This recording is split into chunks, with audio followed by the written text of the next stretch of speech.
Hey everybody, this is Maverick. Thanks again for joining me for another unboxing video. Today we have Seven Wonders, the widely popular Seven Wonders. What's in the box? Let's find out.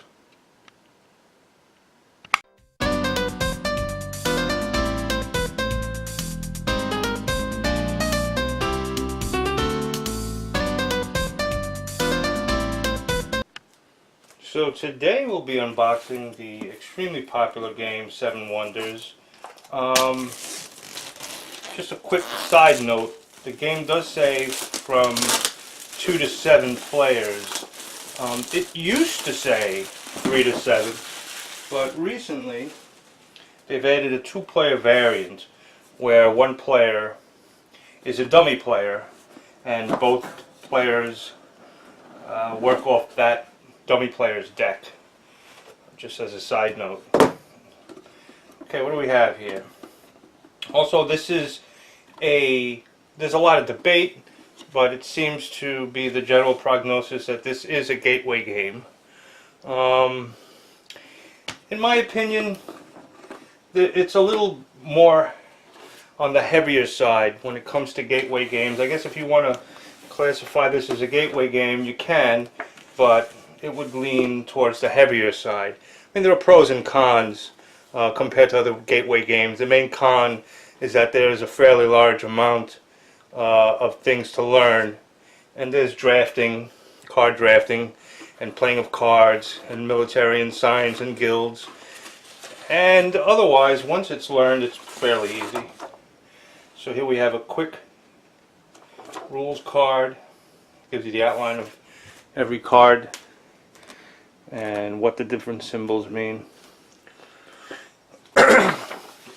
And here's the rule book. The rule book is very nicely laid out.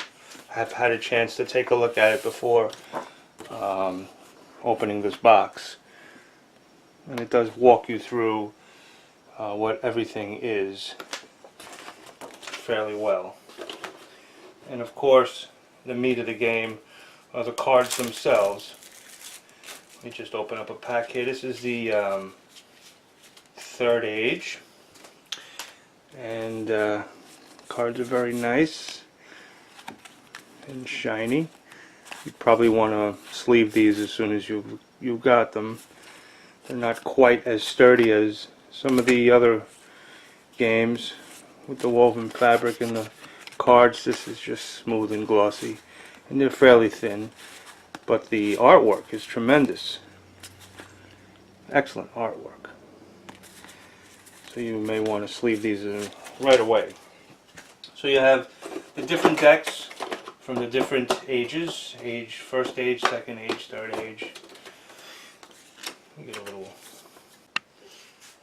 So most of these items are very high quality. These are the wonder boards. These represent your civilizations, and each civilization gets a wonder board, and these are the points that you would score once you start building your wonder.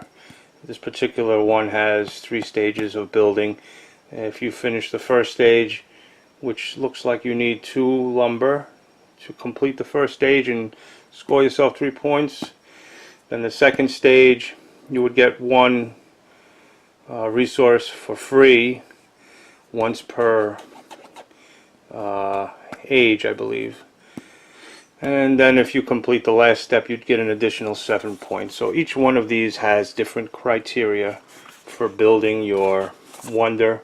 Here's one where you would get points in 3 separate rounds. You get 3 points for the first stage, 5 points for the second stage. Here you need 3 lumber for that, and this one needs 5 stone, and you would get 7 points for that. So altogether you would get 15 points if you complete the Giza structure.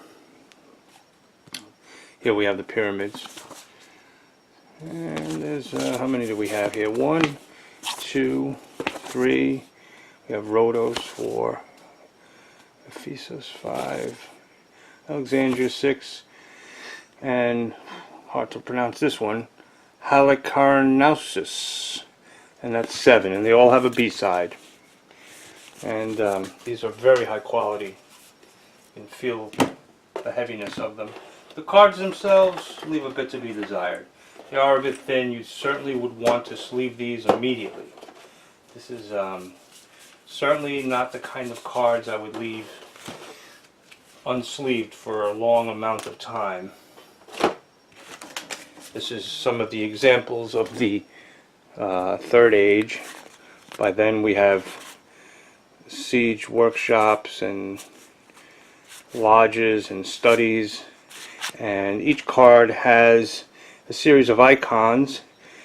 On the very bottom, depending on how many players you're playing, you're going to have to go through all the cards before you start to play and take out cards that don't pertain to the amount of players in your group. So for instance, if you have a game of 3 people, this card, which shows a 5+, would be taken out of the deck, and you'd have to go through all the cards to take out the cards that are not going to be played in your hand, or in your game, excuse me. This one here says 7, so if you have 7 people, this would be used, but anything less than 7, that card would be taken out before the game started. Here are some of the Age 2 cards, and we have things like the laboratory and the school, and it shows what you would need to purchase the item on the top, as well as other little things like the blue cards. These are actual points that you would score at the end of the game, so you would put this on the side and score this at the end and tally it up into your score. Once you get all of that going, scoring is relatively easy. It does come with a little pad that lets you keep track of, well, more not so much keep track of, but at the end tally up all the different scores of the different items you got. And there are a lot of ways to score in this game. You can build groups of cards.